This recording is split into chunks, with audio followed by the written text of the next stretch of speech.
Samedi dernier, à Yopougon, le président de la coalition nationale pour le Susso, CONASU, parrain de la rentrée solennelle de la jeunesse unie du Grand Ouest, Jugo, Zanga Coulibaly, a appelé à la construction d'une nation ivoirienne. En effet, selon le jeune leader, tout Ivoirien doit se sentir partout chez lui, dans n'importe quel point cardinal du pays.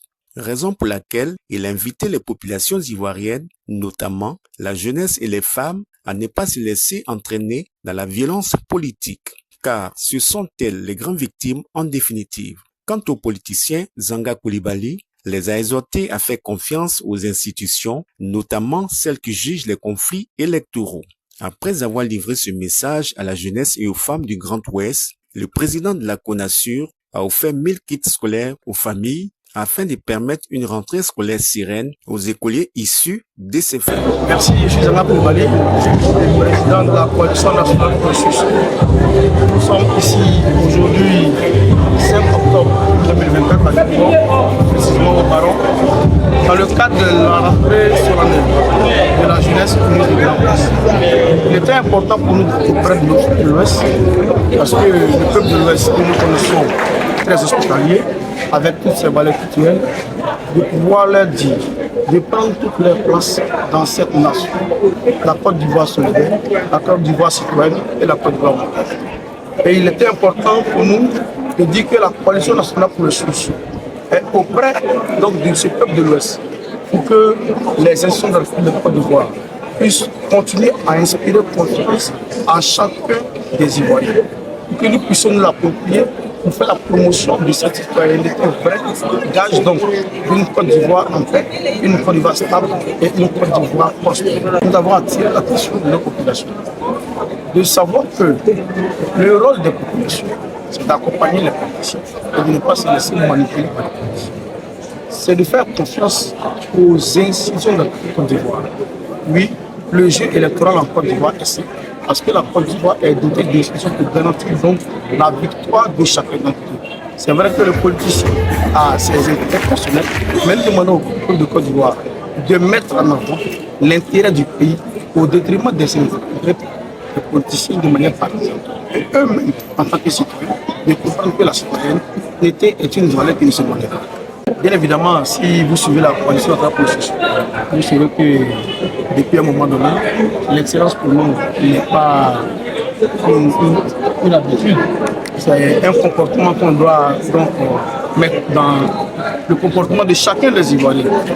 Au-delà des actions citoyennes que nous menons, bien évidemment, nous menons des actions sociales. Et l'excellence après Danois, après le débit, après donc les Denis Blablin, après aussi le mode, nous sommes ici et des ministres que nous puissions faire pareil et partager avec nos citoyens des kits scolaires à nos populations qui en ont besoin. Quant au président de la Jugo, Zagwa, il a confié que cette rentrée solennelle n'est qu'une prise de contact en vue de la préparation des États généraux du Grand Ouest. Je voudrais d'abord vous remercier ici, remercier mes parents du Grand Ouest qui sont ici de manière nombreuse pour nous donner leur bénédiction. Cette rentrée solennelle devait être un caractère particulier. Comme vous le savez, nous partons vers des échéances électorales pour nous besoin. Il était important de pouvoir parler à nos parents afin de les instruire à aller s'inscrire d'abord sur la liste électorale, s'engager pleinement sur le processus à venir, et parler également de développement, parler de cohésion, de surtout de paix. Voici un peu les différents aspects de cette rentrée. Pour nous, c'est d'abord, c'est comme un bilan et dégager des perspectives pour pouvoir aider ces nombreux jeunes qui sont encore en quête d'emploi.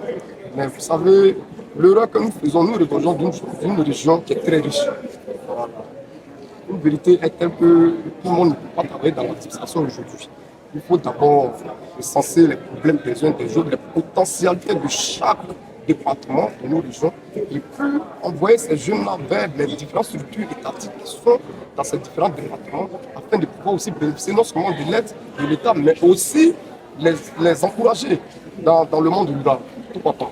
J'appelle toute la population du Grand Ouest, jeunes femmes en âge de voter, d'aller vers les rues de l'environnement d'aller se faire entendre. Je les encourage. C'est une nation républicaine, mais elle est également citoyenne. C'est pour ne pas que demain, on se sente lésé dans ce processus qu'on les encourage.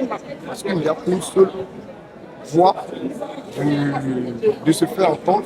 Je pense que c'est dans les urnes. Alors, il ne faut pas ne pas se faire entendre aujourd'hui et critiquer demain. Donc, je les encourage évidemment à se faire entendre. Aujourd'hui, en début de mois de novembre, on sera à Djibouti avec, sous invitation de plusieurs associations féminines. On peut encore rencontrer nos collègues, aller au contact de la population à sensibiliser leurs besoins et vraiment les remonter à qui. Et au-delà de ça, il y a encore d'autres lieux. Je profite aussi de votre antenne pour annoncer à toute la population ivoirienne que, étant membre de la coalition nationale pour le socio, il y aura l'investiture du coordinateur régional de la CONASU que je suis, le 26 de ce mois à Gagnon.